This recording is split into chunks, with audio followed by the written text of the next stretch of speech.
Hey everybody, welcome to Round the Twist, episode 226. It is October 29th, 2015. And it has been a week. Oh my goodness. I'm kind of glad I didn't record last week, so I actually have something to show everybody this week. Work pretty much kicked my butt I worked 5 of the last 6 days, so yeah, it basically, it was a little crazy. And I'm kind of glad I've got a week off this time, so. What that means for next week, let's get this out of the way, a little bit of housekeeping. First thing, I switched a day with the coworker who works opposite me as the admissions nurse at my facility, and so I have to work next Thursday, which, as you know, I usually record on Thursdays. So instead, I'll be recording next Wednesday, but I've got a lot of time off between them. We also are having a lot of house guests, so I don't know how much crafting I'll do, but we'll see. Keep an eye on the Ravelry board on Plurk if you're still on there. The Ravelry board is probably the best place. It's where I tend to put notices if I don't record or if stuff's going to be late. So in the meantime, let's get on with the knitting. That's why we're here, right? First things first. Ooh, which bag is it in? This one, my SSK Tangerine Designs bag. I have the New Leaf socks, sock singular, I should say. This is out of Gail's Art. It is her special secret sock blank, which is a 75-25 superwash merino and nylon blend. The colorway is New Leaf. And this is what the sock blank, the rest of it, looks like anyway. About there. So that's what I have left. So here's the first one. Now I'm making these for Amy, Froggy Monkey, who does the Knitting in Circles podcast with her husband Darren. I finished this first one and I was like, yeah, that looks awesome. Yeah, you'll notice this is the sock blocker I use for my socks. She wears like an 8, 8.5, and this fits me. So what I'm gonna do, I did inform Amy, because she had sent me measurements. She sent me pictures of her standing on a ruler, so I'd know exactly how long to make stuff, and that's what I made it to. My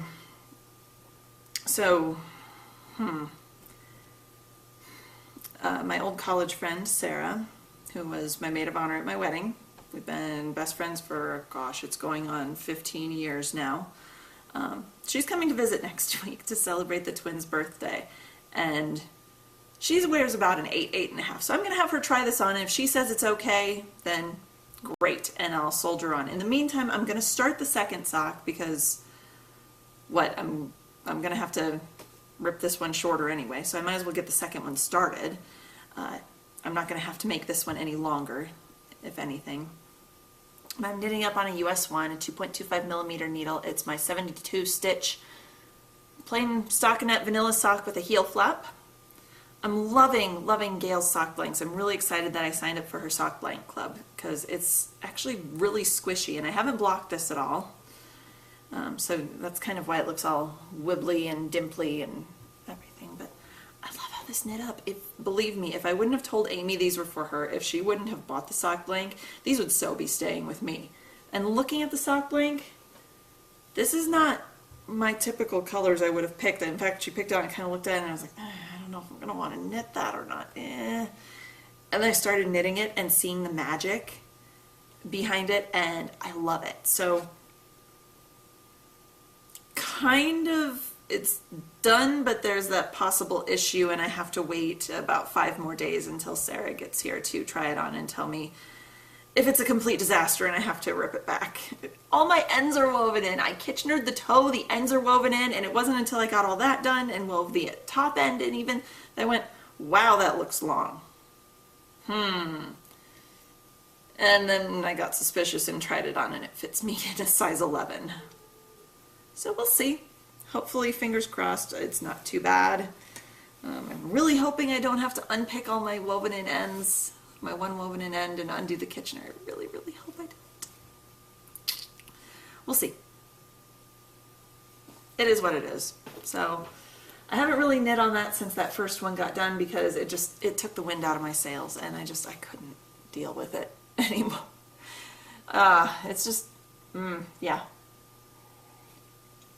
My eyelid is twitching right now because I'm stressing about it. Oh, God, stop, Karen, stop. Stress. It's not the coffee. This is only my second cup today and it's like 4 in the afternoon, so. I have Huckleberry today from San Marco Coffee and it's very, very good. So second thing, something that's actually turned out right, and this is in my lone fat squirrel bag from Amy Beth, is Gabe's Flax sweater, and the pattern is Flax by Tin Can Knits. I knit the body mainly on a US 8. I did switch down to a 6 for the ribbing at the bottom. That's right, the ribbing at the bottom. The body is done. I finished that this morning, did the whole bind off, and with the ribbing at the bottom it does pull in, but I did a loose enough bind off. It does have quite a bit of stretch, so it won't be an issue. So now all I have to do is pick up, let's see, I did have to join the second ball right above my ribbing, so there's my 2 ends. I need to weave those in. But yay, I'm so excited. I just have the sleeves left and his sweater will be done, and it totally seems achievable now. And major, major thank yous to my husband for spending quite a few evening hours down here in the basement with me playing Witcher 3. I can't remember if I feel like I talked about this a couple weeks ago, but the thing I discovered, he was playing a lot of the old school games from Rare that released on the Xbox, specifically Jet Force Gemini, and I've kind of been cross-stitching and crafting a little while he was doing that. Witcher, for some reason, it's got a great soundtrack, and this is Witcher 3. He just bought the expansion for it, so he's been working on that. Every time he goes into a fight or a battle, whether it's with a monster or some bandits or something, the music picks up and gets very tense and very exciting. And band geek that I am, it affects my knitting. Not in a bad way, like it doesn't affect my gauge, it affects my speed. So when he's just riding his horse around the countryside or running from one place to another, it's kind of a nice, soothing, idyllic country type theme music. And then he'll come across some giant scorpion-ish looking thing or a huge spider that I can't remember what they're called in the game, but they're massive. And he'll be fighting those or fighting a dragon or fighting off bandits or saving someone, and the music picks up and goes into like this, I can't even like hum the tune for you right now, my mind is blank, but it gets very tense, very exciting, and the tempo of the music picks up and goes faster. And even though I'm not watching on the screen, I find my knitting goes a lot faster and then as soon as the fight's over and it slows down, my knitting slows down, and it's like I relax. I'm a dork. What could I say? I knit to the tempo of my husband's video game music. So I'm very hopeful because I picked him up Assassin's Creed Syndicate today for our anniversary. He doesn't get it for another few weeks, so he knows I have it, but he doesn't get it for a while. I'm hoping the music on that is just as good as it is for Witcher in terms of my crafting, because this is kind of where we've been spending our evenings, is down here on the couch, him playing video games and me knitting or stitching and watching him play video games. So it's a good use of time to spend together. But anyway, the Flax sweater. I'm hoping the sleeves will go just as fast as the body did. I realize I've got that garter panel going down each sleeve to contend with, and if I remember right from Tara's, just flipping back and forth or remembering to flip back and forth always slowed me down. But plus my children have orangutan arms, so I have to make the sleeves super long. In fact, I've got Tara's here, and it's like, look at that. That's like, their sleeve is like the length of my forearm. But, so there's the finished one, and this has been washed and blocked and everything, so it softens up beautifully. The yarn, what the thing is, Cascade Superwash 220 in the 1951 colorway, which is this beautiful heathery blue that looks wonderful on Gabe and really brings out his little blue eyes. And yeah, further along than I thought I would be, so yay. Get that back in there so I don't lose pieces, because the little fingers will find them. Third thing, and this is something I've talked about before I called it the secret project and I only had the ribbing done. It's a pair of socks. Well, it's a sock currently. I can now tell you what it is. It is called the Slippery Slope Socks. It is a pattern by Melissa Meliabella of the His and Hers podcast. She is designing for a kit that's going to be released by Casey from Tangerine Designs, and this is going to be in it, along with a pattern from Susan B. Anderson. And if you watch the Tangerine Designs group on Ravelry, Casey will be announcing when that releases. It's going to be sometime in early November, so within the next week or so, I would say. I don't have a hard date, but there's my socks so far. I'm knitting this up in Socks That Rock Lightweight in the Superhero Blues, which was it was a colorway from the Rock and Sock Club last year, the last time I was in it. So there's that. It's kind of a few different shades of blue, and there's some purple and violet in it, and it's got this biased, let me get it on my hand here, it's got this biased slip stitch thing going on, and then there's also double yarn overs, which mine kind of closed up a little bit just from all the twisting and everything behind it. I don't know if you'll be able to see them, but they kind of run right along with that slanting, that slanting line of stitches. So I'm working on it, and these are going to go as a Christmas present for my friend Sarah. So I'm kind of waiting till she gets here again. I haven't done the heel on them yet, but I'm waiting till Sarah gets here to see how long she wants the cuff, because I know in past she has told me she got soft living out in Virginia, Minnesota girl that she is, and she was out there for a few years doing her master's program. And so suddenly it's like, well, you don't have to knit me any more socks. Really, I'm okay, and they make my feet too hot. And then all of a sudden, she moves back to Minnesota, and it's, can I get more socks? Can you make the cuff a little longer? And can I get more of this, more wool stuff, more this? And she's very knit worthy, so I'm more than happy to do that for her. But yeah, we've got, Christmas is coming. Oh, it's like 2 months away. I don't even want to think about it, but she's going to get those socks for Christmas, so yay. Well, I think she's going to be the only person I knit for this year, honestly, because I do not have the crafting time that I used to have. I don't. Okay, moving on to pokey things. I only worked on A Very Merry Christmas Town the last couple weeks, and let me get this out of the way. I'm still on Clue 2. I know Clue 4 actually released yesterday, so I am abysmally behind, but I'm going at my own pace and I'm having fun with it. So far, since 2 weeks ago, I managed to do a little bit of the gingerbready color up here. There's going to be, this is a candy shop with Mrs. Claus outside, so there's going to be a sign up above here that says candy. So this whole little gingerbready thing in here I did. Mrs. Claus's face and eyes I filled in, and I believe I did her hands too. I don't think those were done. I filled in the blue of the shop window, and I also did a little bit of gold. I think the door handle and the top of her little, the belt above her apron. Oh, and the little top of the candy jar.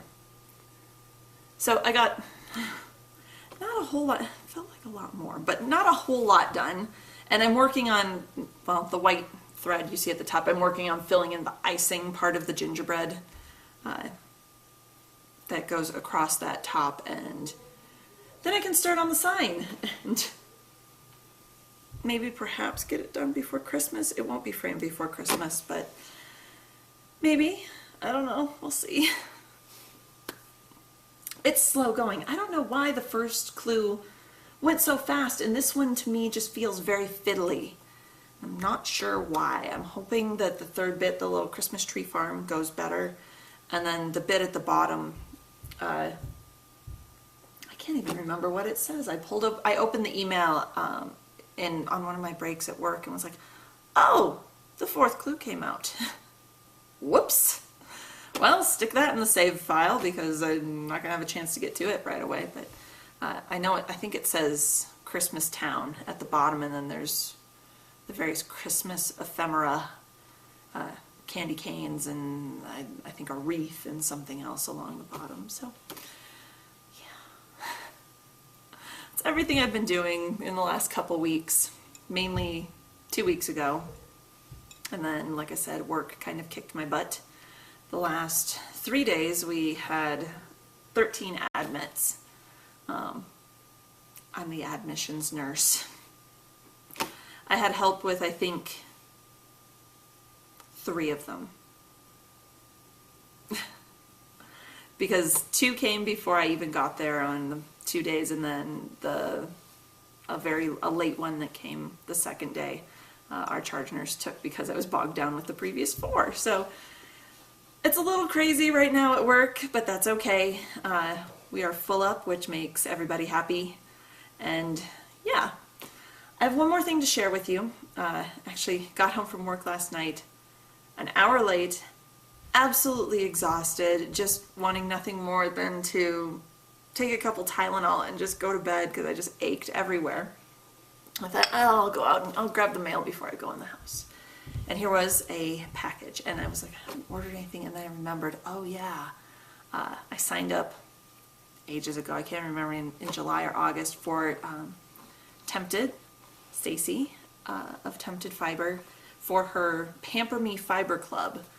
And she's doing I think it's a 3 shipments over 6 months, and alternating 1 month with the Fiber Club and 1 month with the Yarn Club. Well, I decided to sign up for Fiber.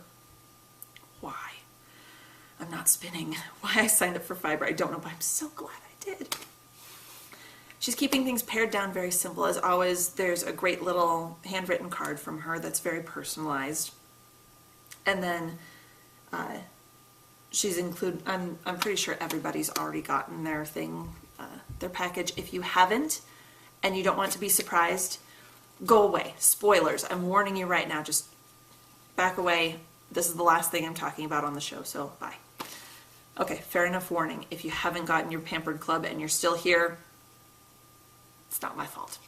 So the little goodie that came along this time is some handmade lavender lanolin lotion, lovingly made exclusively for the Tempted Pamper Me Fiber Club. And I'm not normally a big lavender scent person. I don't know why.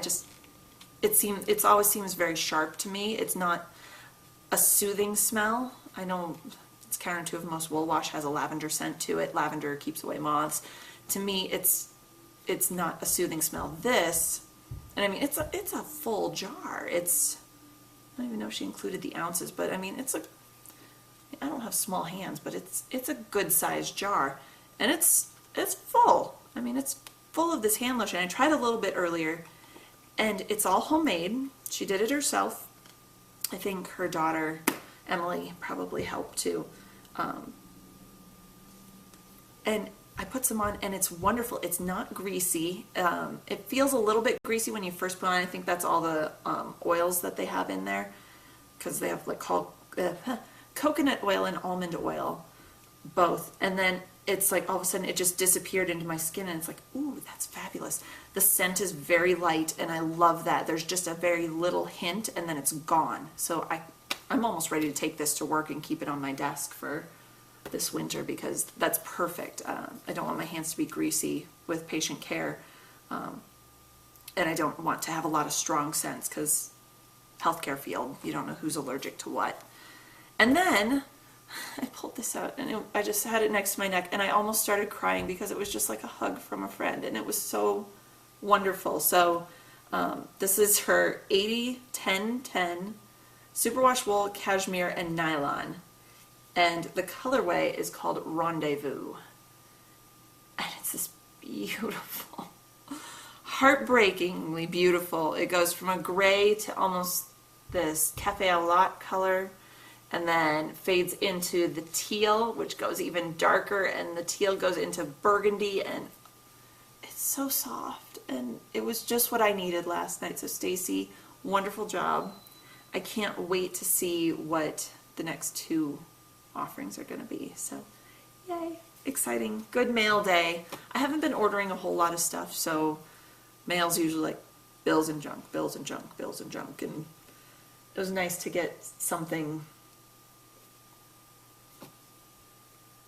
it was almost like a friend personally picked it out and sent it. So that was kind of a nice little thing to have. So thank you, Stacy.